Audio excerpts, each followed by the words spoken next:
Hii ardhi imekwisha kweli kweli. Sio kama zamani kabisa. Nikikumbuka zile enzi tulipokuwa na babu, mambo yalikuwa mazuri sana. Zote sita. Mahindi, karanga. Ardhi yetu ilikuwa yenye afya na rutuba tele.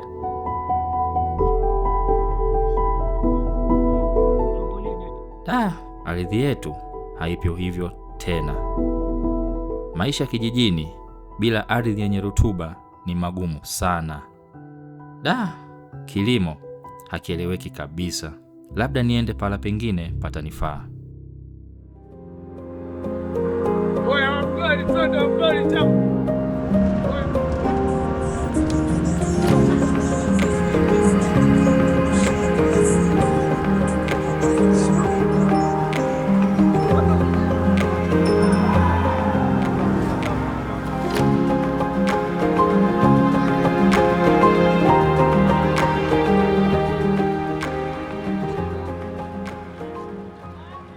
Miaka 4 sasa nipo mjini. Nikijua huku maisha yatakuwa rahisi. Nikajua ningeweza kuikimbia ile ardhi iliyoshindwa kuzaa.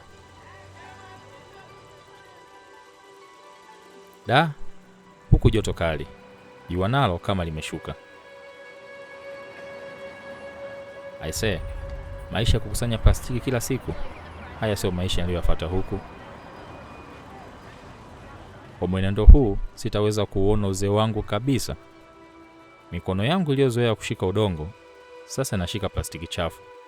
Hapana, siwezi kuwa hivi.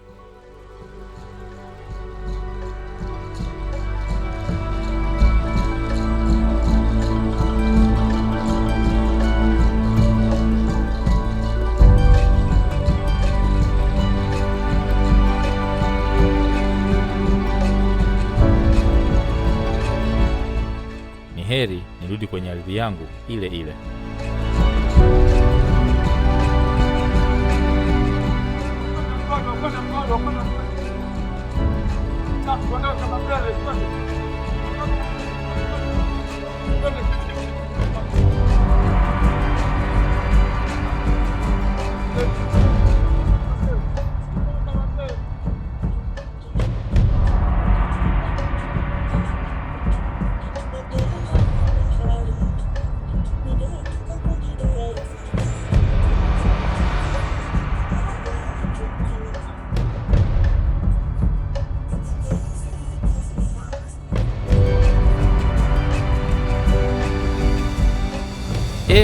Nimekosea kijiji ama nini? Huku ndio nyumbani kwangu? Kweli mazingira yamebadilika sana. Miti imeota kila sehemu. Imekuwaje mazingira yamekuwa mapya kabisa?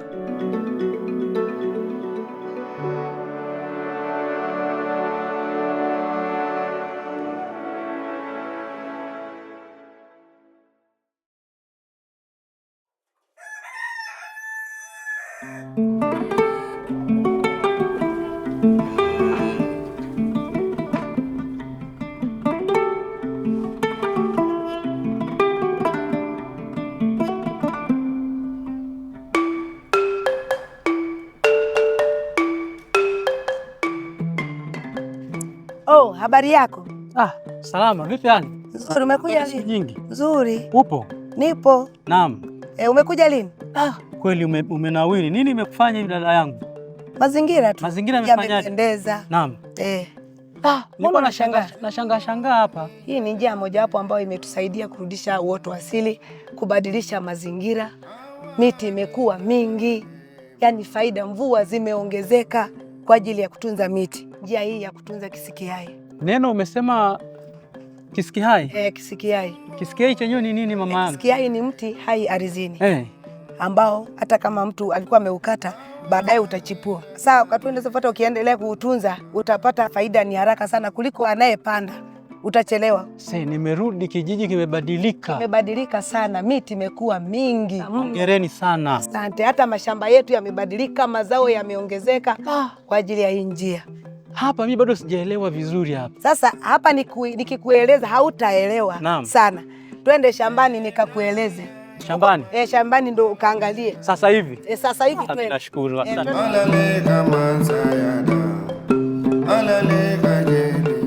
Hili ndo shamba ambalo nilikwambia nitakuonyesha visiki hai. Ndio hili? Ni hili au liko tofauti? Hili hapa. We. Chenyewe ndo hichi. Hichi? Kisiki hai kwa nini ma? Kisiki hai ni kisiki ambacho kinachipua mara kwa mara baada ya mti wake kukatwa. Umechipua tulivyokata zamani. Yaani hapa kulikuwa na kisiki. Sasa ndo yakatokea maotea. Kuna hatua 4 za kutunza kisiki hai. Hatua ya kwanza, chagua. Ya pili, pogolea. Ya 3, alama. Ya 4, tunza. Hatua ya kwanza, chagua. Kabla ya kuanza kutunza, takuwa utembelee eneo lako ili kuangalia visiki hai vilivyopo kwenye shamba lako. Pia tunashauriwa kuchagua mtindo wa kuacha visiki hai shambani. Kama unalima kwa trekta au wanyamakazi, unashauriwa kuacha visiki hai kwa kuzunguka shamba au mistari. Kama unatumia jembe la mkono, unashauriwa unaacha vyovyote unavyotaka wewe. Kama visiki hai viwe vingapi, hiyo ni wewe. Kama hichi ndo kisiki nilichokichagua, nitachagua maoteo yenye afya kuanzia na 3 au 5. Sawa. Hatua ya pili ni pogolea. Tutaanza na kukata maoteo ambayo hatukuyachagua. Tunayakata ili kuondoa ushindani wa chakula, ili haya ambayo tumeyachagua yapate kukua vizuri. Tunaanza punguza namna hii, tunazunguka shina lako kuchagua. Pia tutapogolea maoteo ya kisiki hai tuliyochagua. Na unapopogolea unashauriwa kutumia kifaa chenye ncha kali au chenye makali. Na unapopogolea natakiwa upogolee kwa kupeleka hivi juu, ili usiumize au kujeruhi kisiki hai chetu au mti wako uliochagua. Hatua ya 3, kuweka alama. Tunashauriwa kufunga kitambaa ambacho kinaonekana au kamba yenye rangi, na hapa tunafunga hivi ili kusaidia maoteo yetu yakuwe kwa kunyooka. Na hichi kitambaa chenye rangi hii, ina maana hata kama mtu apita au wananchi wanapita, wanajua kabisa hapa kuna kazi ambayo inafanyika. Sio rahisi mtu kuharibu. Hatua ya 4, tunza. Tunashauriwa kuweka matawi yetu ambayo tulikuwa tumepogolea kuzungusha mti wetu ili usiharibiwe na mifugo au watu kata. Na pia toa taarifa ofisi ya kijiji na jamii ili wajue kwamba tunatunza visiki hai. Pia unashauriwa kutembelea eneo lako au shamba lako mara kwa mara wako umetunza visiki hai, na kuondoa otea moja kwa kila mwaka, bakisha otea moja ambao baadaye litakuwa mti mkubwa. Kwa hiyo kuna hatua 4. Hatua ya kwanza, chagua. Ya pili, pogolea. Ya 3, alama. Sawa. Ya 4, tunza. Au kwa kumbukumbu rahisi, chapoa tu. Faida za kisiki hai ni nyingi sana. Naam. Yaani tunapata mazao kwa wingi kupitia kisiki hai. Sawa. Mashamba yamekuwa na rutuba na mvua zimekuwa nyingi kwa njia hii ya kutunza visiki hai. Hili shamba ni hili la miaka mingi lilipoondoka au lile jingine? Ndio hili limebadilika kulingana na tulipoanza kutunza visiki hai, ndio shamba nalo likabadilika. Ndio maana unaona kila kitu kimebadilika, mazao yamekaa vizuri, sio kama mwanzo yalivyokuwa. Yaani kwenye mti ukianza hata kufukua hivi unaweza ukakuta wale minyoa. Ujue kwamba ardhi yako sasa hapa ina rutuba. Kwenye kisiki hai hichi ukikua mti unapogolea, unapata kuni, miti mingine unakula matunda. Yaani ni faida nyingi kibao. Yaani hili shamba lilivyokuwa kipindi kile nilikuwa naona mashimo. Yale mashimo ulileta gari gani likaja likafukia hapa? Kisiki hai inazuia mmomonyoko wa udongo. Ndio maana unaona shamba limekaa hivi. hauwezi kuona mmomonyoko wa udongo sababu ya kisiki hai. Naam. Hivi kuna njia nyingine mnayotumia zaidi ya hii? Ndiyo, kuna njia nyingine ya uvunaji wa maji ya mvua. Twende kijiji cha karibu hapo Makorongoni, utaenda kujionea. Nashukuru sana. Kwa heri. Kwa heri, bye. Mungu akujalie na moyo kama huo wa kufundisha watu kama sisi.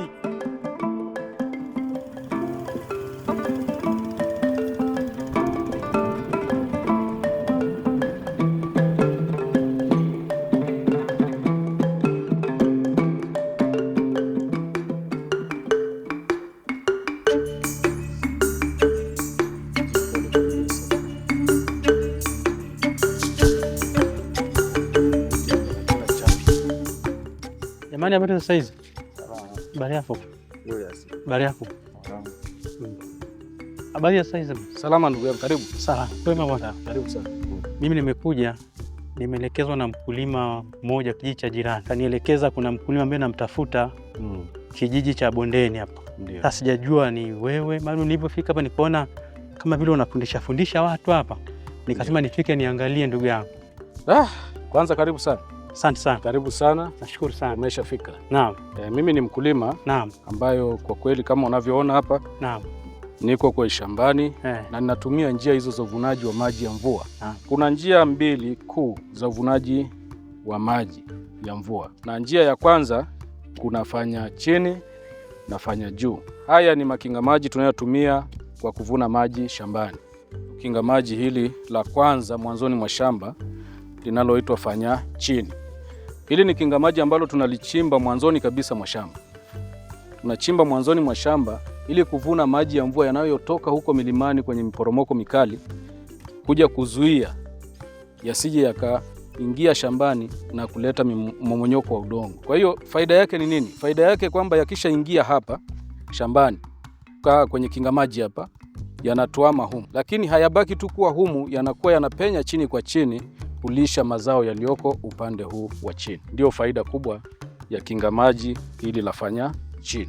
Chimbaji wake linachimbwa upande wa juu wa shamba na udongo wake unamwagwa upande wa chini.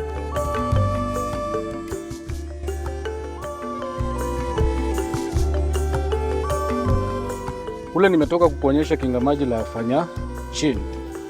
Kwa hiyo hapa upande huu hapa linalofuata sasa ni kinga maji la fanya juu. Ni hapa hivi kama unavyoona. Hili hapa ni kinga maji la fanya juu. Kama unavyoliona linachimbwa upande wa chini wa shamba na udongo wake unamwagwa upande wa juu wa shamba. Faida yake sasa, maji haya mvua inaponyesha kutoka kinga maji lile hapa katikati mwa shamba, inaponyesha ili maji haya yasije yakatoka kumomonyoa udongo, yanatulia hapa, yanazuiliwa na hili kinga maji. Na faida nyingine ya kuongezea hapo, faida kubwa kabisa ambayo naiona kwenye shamba langu hili, kabla sijaanza kutumia njia hii ya makinga maji, mavuno yalikuwa hafifu sana shambani kwangu. Lakini tangu nimeanza kutumia, nimeona mabadiliko makubwa. Navuna kipato cha kutosha. Ulisema kuna njia mbili za uvunaji wa maji ya mvua. Ndio. Hiyo njia ya pili ni ipi? Asante kwa swali zuri sana. Njia ya pili ya uvunaji wa maji ya mvua ni kutumia makinga maji ya aina ya nusu mwezi. Haya makinga maji yanafanyika zaidi kwenye jamii ya wafugaji. Kwa hiyo ukibahatika kutembelea maeneo hayo ya wafugaji, nafikiri utajifunza zaidi kuhusu aina hii ya makinga maji ya nusu mwezi. Aha, nashukuru sana, asante sana. Asante sana. Hamna shida, nashukuru sana. Asante sana.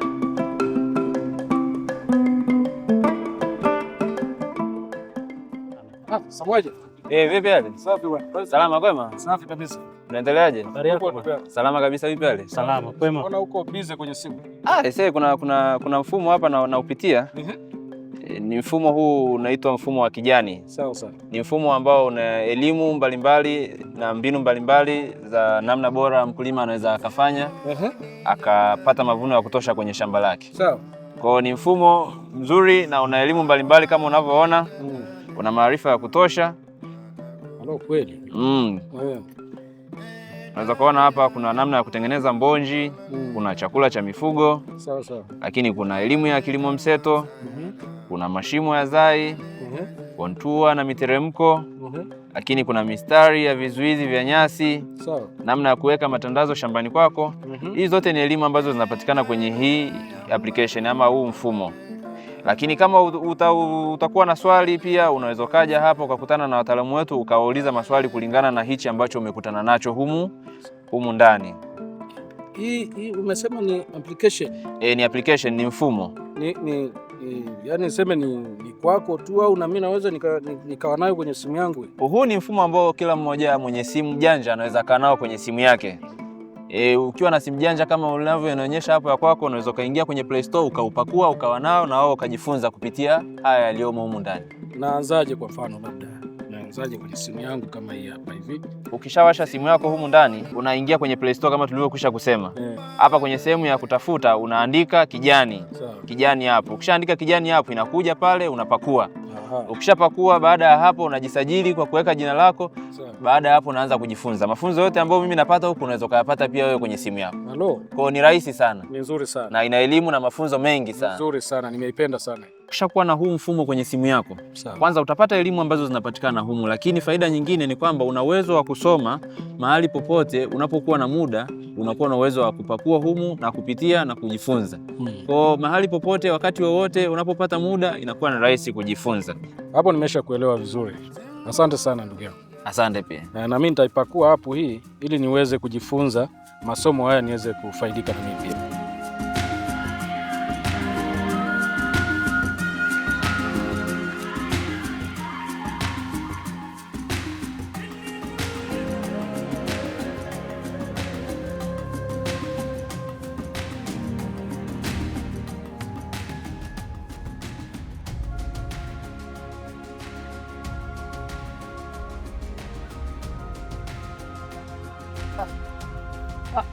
Beba. Habari? Salama kabisa. Habari bana. Siwasiye? Salama, habari ya siku? Habari salama kabisa. Habari ya saizi? Sidana lengo. Salama sana. Ndio. Bwana, ndio. Mimi huko nilipotoka, ndio, nimeelekezwa nije kujifunza njia ya uvunaji wa maji ya mvua. Ndio. Kwa kinga maji la nusu mwezi.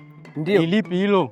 Ni njia ya uvunaji wa maji ya mvua ili kurudisha uoto wa asili uliopotea kwenye nyanda za malisho.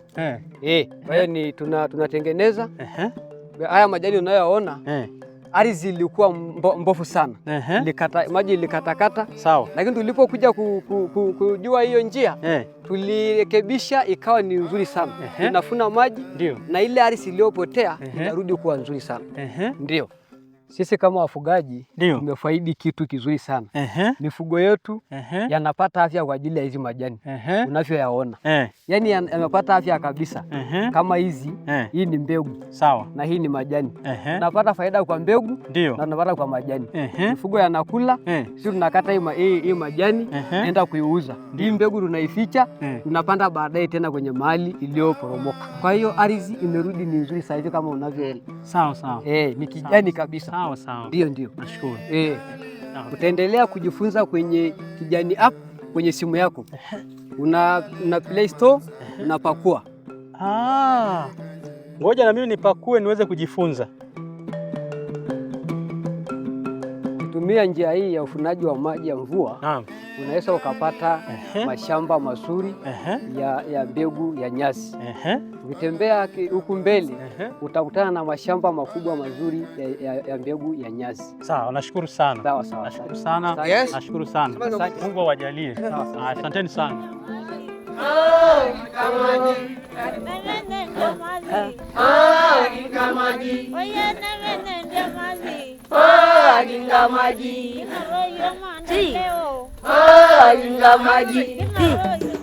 Habari ya saizi? Salama. Karibu shambani. Naam, asante sana. Hapa ni shamba la mbegu ya nyasi ambalo tumelianzisha kwa kutumia makinga maji ya nusu mwezi. Tulichimba makinga maji ya nusu mwezi tukapanda hizi nyasi. Sasa mbona naona wakina mama tu? Ni kweli Hili shamba la mbegu ya nyasi linahudumiwa tu na wamama na tumeona faida nyingi. Kipato tunachokipata kwa kuuza hizi mbegu linatusaidia kuiboresha maisha yetu na familia. Kwa kuotesha hizi majani imetusaidia kuiboresha ardhi yetu ambalo zamani kilikuwa kama kule nje halina majani na sasa unaona hizi majani zimekuwa na sasa tunaifuna. Sawa sawa. Na washauri wafugaji wenzangu walianzishe shamba kama hili ili liimarishe maisha yetu ya sasa na ya baadaye. Kumbe njia hizi ni nyepesi sana na zina matokeo ya muda mfupi na wala hazina gharama yoyote. Ngoja na mimi nikatekeleze. Okay.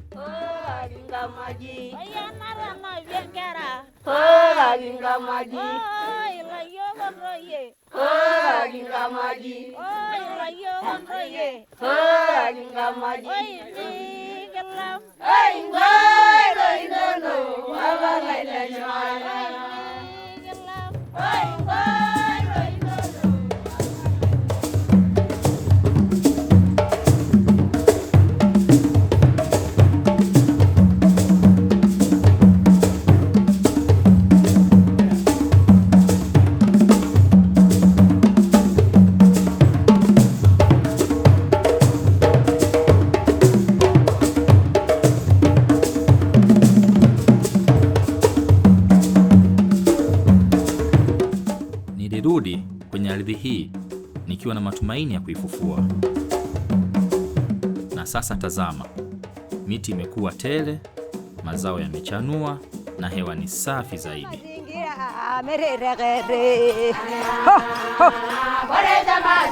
Boresha mazingira, sikia hii boresha, sikia hii boresha, boresha mazingira,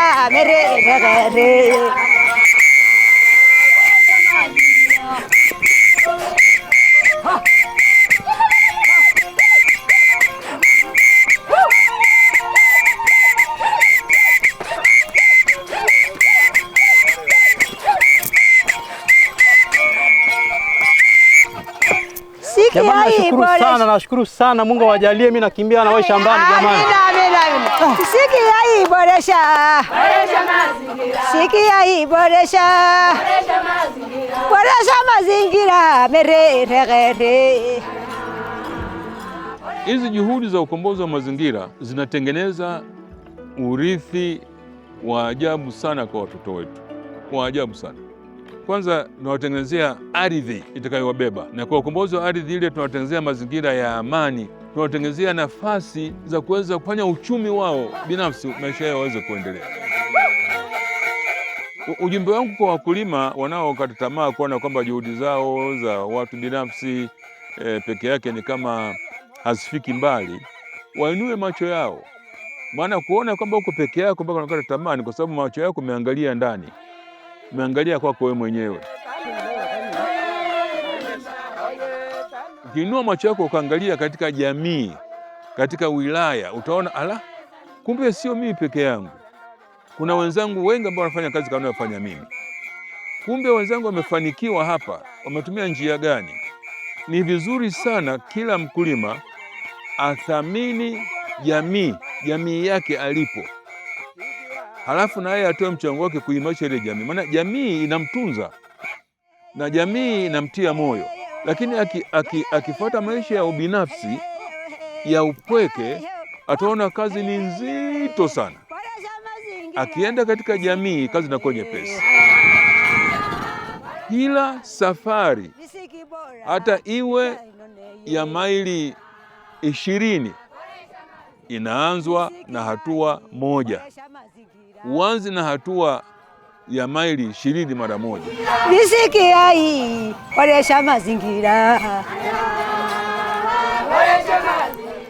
Kama wote tukishikamana, lazima mazingira yatasalimu amri. Na lazima ardhi itakombolewa. Alafu na sisi wenyewe tutakombolewa ndani yetu.